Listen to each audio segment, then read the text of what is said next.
أحلى وغاياتي بها عليا، حياتي بالقيم أحلى وغاياتي بها عليا، وكل سعادتي أني بمسؤولية أحيا، حياتي بالقيم أحلى.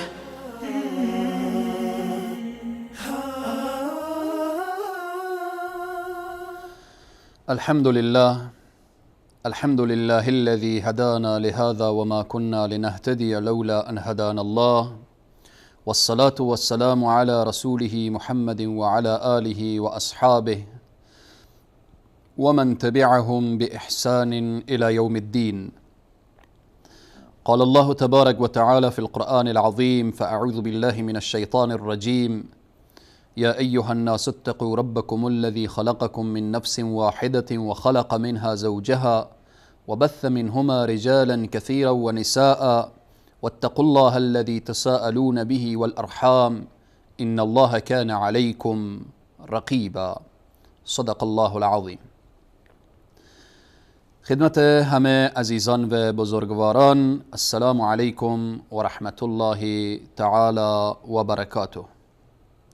همه شما عزیزان را به برنامه آداب اسلامی خوش آمدید میگویم. یک دیگر از مسائلی که امروزه ادب نسبت به این مسئله کمتر رعایت میشه، قضیه صله ارحام هست یا صله رحم، دید و بازدید از اقربا، از نزدیکان. متاسفانه بعضی از انسانها در جامعه میبینیم که وقتی که بحث از صله رحم میشه میگه من خواهر خود را 1 سال 2 سال میشه هیچ احوال ندارم، کمتر یا بیشتر. یا بعضی انسان ها میگه در هفته ها من از پدر و مادر خود خبر ندارم. بعضی از انسان ها نسبت به برادر خود، نسبت به عموی خود، کاکای خود، مامای خود. اما عکس اقربا و خویشاوندان را گذاشته، میبینیم که از افراد هر لحظه خبرگیر هست و آگاه هست که هیچ ربط شاید به صله رحم و به صله ارحام و به اینها نداشته باشه. الله سبحانه و تعالی شدید بیان میکنه و میفرمایه واتقوا الله، بترسید از الله، از او ذاتی که الذی تساءلون به والارحام، روزی سوال کرده میشوید در قضیه صله رحم. رسول اکرم صلی الله علیه و سلم پیرامون صله رحم چقدر احادیثی ارشاد فرمودن و ما را متوجه می سازن. و یا این که بعض دیگر از انسانها فکر می کنن که به مجردی که دخترشان عروس شد دیگه کاملا دیگه ارتباط نداره و صله رحم لازم نیست. بعضی از برادرها فکر میکنن به مجردی که خواهرشان عروس شد، خانه بخت خود رفت، خانه شوهر رفت، دیگه نیازی به پرسان و احوالگیری نداره. و هکذا عمه و خاله و سایر کسان اقربا و خویشاوندان و اینها. آیات زیادی داریم که الله سبحانه و تعالی میفرماید و اولو الارحام بعضهم اولا ببعض فی کتاب الله. شما صاحبان قرابت اولو الارحام را باید بشناسید، در کتاب خدا بیان شده، قرآن برای ما معرفی میکنه. اصلا وقتی ما میگیم صله رحم، این صله رحم برای کیست؟ اقربا و خویشاوندان چی کسانی هستند؟ خود این ارحام و ذوی القربایی که در قرآن بیان شده اینها چی کسانی هستند؟ به اینه که گفته شده یطلق این ارحام یا ذوی القربا یطلق على كل من یجمع بینک و بینه نسب. او چیزی که جمع میکنه یا یجمع جمع کرده میشه،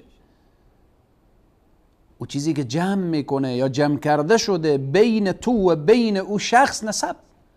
وقتی نسب یک جا شد، شما شدید ذوی الارحام، شما شدید ذوی القربا، شما شدید اقربا، شما شدید از کسانی که باید از حال همدیگر واقف باشید. دین مبین اسلام دینی نیست که انسان تکرو باشه، دینی نیست که هر کس در گوشه زندگی بکنه، پدر از فرزند خبر نداشته باشه، فرزند از پسر خبر نداشته باشه، دختر از حال مادر خبر نداشته باشه، مادر از حال دختر خبر نداشته باشه، پدر از حال فرزند خبر نداشته باشه، فرزند از حال پدر خبر نداشته باشه. دین اسلام چنین دینی نیست. این در غربه که امروز پدر از پسر خبر نداره، پسر از خواهر خبر نداره، خواهر از برادر خبر نداره. دین مبین اسلام دینیه که همه را کنار همدیگر جمع کرده. قضیه ذوی القربا گفته، ذوی الارحام گفته. این قضیه‌ای که روز قیامت پرسان میشه از این قضیه. وقتی که میبینیم الله سبحانه و تعالی میفرمایه فاسقین رو وقتی که بیان میکنه، یضل به کثیرا و یهدی به کثیرا و ما یضل به الا الفاسقین، ادامه بعد از فاسق اوصاف فاسق رو بیان میکنه. فاسقین چی کسانی هستند؟ الذين ينقضون عهد الله من بعد ميثاقه ويقطعون ما امر الله به ان يوصل به. آنهایی که عهدی که با خدا بستن اون عهد را شکستن و آنهایی که صله ارحام را قطع کردن و قطع میکنن. خیلی مسئله مهمیه و این بحث صله ارحام از خود آداب داره. اولین ادب در این بحث اینه که صله رحم ابتدا باید از آن کسی که نزدیکتر هست، الاقرب فالاقرب، اوی که نزدیکتر هست از او شروع میشه. یک نفر هیچ وقت از پدر خود خبر نگیره، از مادر خود خبر نگیره، بعد بره بگه که من میرم از عموی خود، از کاکای خود، از مامای خود همیشه خبر میگیرم، صله رحم به جا میکنم. خیر، این ارزش نداره. پدر و مادر مقدمه از همه. بعد از پدر و مادر آبا، اجداد، پدرکلان، بعداً بالاخره عمو و بعد عمه و خاله و هر کدام که نزدیکتر بود. برای انسان صله رحم باید از او آغاز بشه و نسبت به او بیشتر توجه بشه، خواهر، برادر، در این راستا. نکته دوم، صبر کردن به مقابل آزار و اذیت اقربا. یکی از این اقربا، چی پدر باشه، مادر باشه، عمو باشه، خواهر باشه، برادر باشه، وقتی آزار اذیتی برای تو رساندن، دیگه حالا لازم نیست که بیایی انتقام بگیری و بیایی با اینها سر کشر داشته باشی. این از جمله آداب صله ارحام اینه که اگر آزار و اذیتی از اونها دیدی، ببخش، عفو کن، متوجه باش که اینها اقربای تو هستن، خویشاوندان تو هستن، بستگان تو هستن. سوم، وقتی با اقربا و خویشاوندان روبرو میشی، السلام علیکم و رحمت الله و برکاته، مصافحه با تبسم، خنده داشته باش، تبسم بکن. وقتی پرسان میکنی کاکا جان چی حال دارید، ماما جان چی حال دارید، عمه جان چی حال دارید، خاله جان چی حال دارید، همه اینها از پدر و مادر، پدر جان، مادر جان، خواهر جان، برادر جان، وقتی با اقربا و خویشاوندان خود میرسید، سلام کردید، با تبسم سخن آغاز کنید. پنجم، اگر در بین اقربا و خویشاوندان دشمنی بود، خصومت بود، عداوت بود، اینه که تو برادر مسلمان، تو خواهر مسلمان توان دارید که این عداوت و دشمنی رو تبدیل کنید به محبت و دوستی. تلاش باید کرد. این از جمله آدابیه که ارتباط میگیره به صله ارحام. و همچنین وقتی که از اقربا و خویشاوندان باز هم عذری یا عیبی از عیوب که در بین انسانها هست مشاهده میکنید، نباید این را پیش این قوم دیگر، پیش خش دیگر، پیش بستگان دیگر مطرح کنید. انسان در برنامه‌های گذشته اشاره کردیم، اگر انسان عیب برادر مسلمان خود را بپوشانه، الله سبحانه و تعالی عیوب از او در دنیا و آخرت میپوشانه. این قضیه وقتی به برادر مسلمان چنین بود، حالا به اقربا و خویشاوندان به طریق اولا، وقتی عیبی از اونها میبینی، سخنی از اونها میبینی، اون را بپوشان. از جمله آداب با اقربا و خویشاوندان یا آداب در قسمت صله ارحام، این که خواهران مسلمان وقتی که از اقربا و خویشاوندان اونها، از محارم اونها حتی وقتی به دیدنشان میآیند، اونها باید حجاب کامل داشته باشند. تو خواهر مسلمان باید حجاب خود را رعایت کنید، باید حجاب خود را، حجاب درست و صحیح باید داشته باشید. اما امروز متاسفانه به نام صله رحم، به نام اقربا و خویشاوندان، چقدر اختلاط، خلط و مخلوط زن و مرد نامحرم در بین جامعه صورت میگیره که الله همه ما را از این حالت نجات بده. نکته دیگر این که وقتی که به خانه اقربا و خویشاوندان میخواید داخل بشوید، بعضی از انسانها مستقیم بدون اذن و اجازه داخل میشن. چرا داخل شدید؟ خب این خانه برادر من هست، این خانه خواهر من هست، این خانه پدر من هست، این خانه مادر من هست، این خانه عمو و کاکای من هست. خانه هر کس که میخواهد باشد نباید بدون اذن و اجازه داخل شد. یا ایها الذین آمنوا لا تدخلوا بیوتا غیر بیوتکم حتی تستأنسوا. بعد اجازه گرفت، صدا بکن. در بعضی روایات اول در زدن آمده، بعدن سلام. در بعضی روایات آمده که اول صدای خود را بلند بکن، السلام علیکم و رحمت الله و برکاته. صدا کن که آیا کسی داخل این خانه هست؟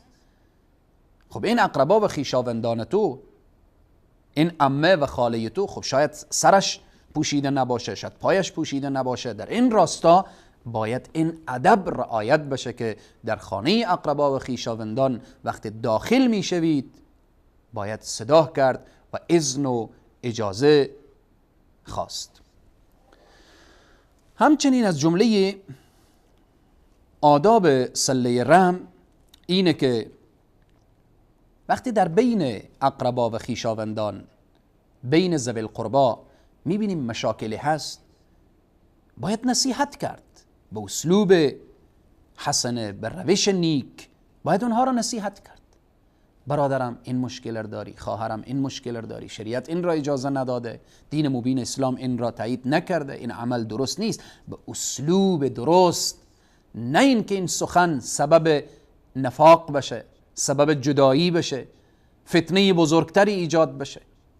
پس این از جمله آداب صله ارحام هست. نکته دیگر حفظ اسرار، حفظ اماناتشان، چی مالی باشه، قبلا اشاره کردیم، چی حرفی باشه، چی سخنی باشه که از اونها پیش ما امانت گذاشته میشه، ما باید او را حفظ کنیم. نکته دیگر که ارتباط میگیره به آداب صله رحم یا صله ارحام یا دید و بازدید از اقربا و خویشاوندان اینه که دادن هدیه برایشان. وقتی دیدن اقربا و خویشاوندان میروید، هدیه، تحفه ببرید برایشان.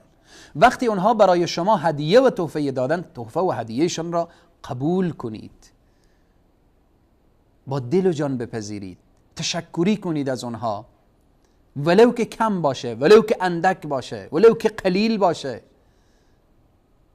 پس به اینه که هدف از صله ارحام اینه که محبت به وجود بیایه. رسول صلی الله علیه وسلم میفرمایند شما هدیه بدهید، محبت بگیرید. هدیه دادن محبت ایجاد میکنه، تحفه دادن محبت ایجاد میکنه. و نکته دیگر این که اگر از اقربا و خویشاوندان مریضن به عیادتشان بروید، محتاجن کمکشان کنید، ضرورت به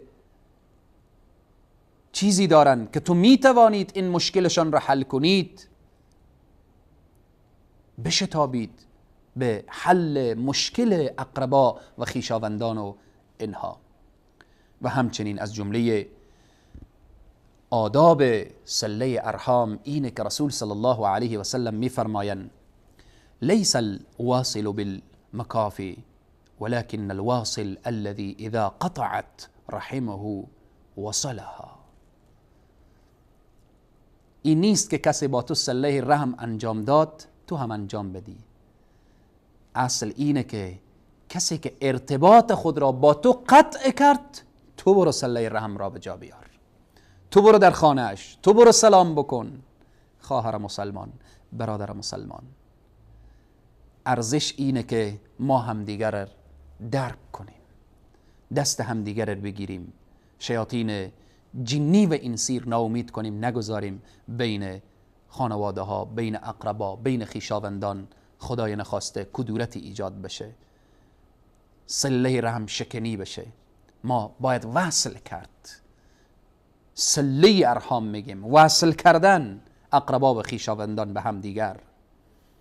نکته اخیر، وقتی در بین اقربا و خویشاوندان دیدی که یکی از اقوام و خویشاوندان و اقربا و ذوی القربا دچار پریشانی هستند، خود را به غم اونها شریک بساز. وقتی شادی دارن به شادیشان شریک شو. الله سبحانه و تعالی بر ما توفیق بده تا اینکه این آدابی که پیرامون صله ارحام هست اینها را به جا بیاوریم. رسول اکرم صلی الله علیه وسلم میفرمایند هیچ چیزی تقدیر به هم نمیزند، اما صله ارحام چنان در زندگی نقش داره که حتی بعضی وقت عمر انسان در روایات میاره که اضافه میکنه. هدف اینه که در عمر انسان برکت ایجاد میشه به وسیله صله ارحام. الله سبحانه و تعالی خوشش میایه از مهر و محبت و صمیمیت و دوستی که موافق به شریعت مقدس اسلام باشه. الله سبحانه و تعالی بر ما توفیق بده که نسبت به اقربا و خویشاوندان و نسبت به کل امت اسلامی، نسبت به همه انسانها حقوقشان را رعایت نماییم. تا برنامه بعد همه شما عزیزان و بزرگواران را خداوند کریم و رحیم می سپارم. و السلام علیکم و رحمت الله تعالی و برکاته.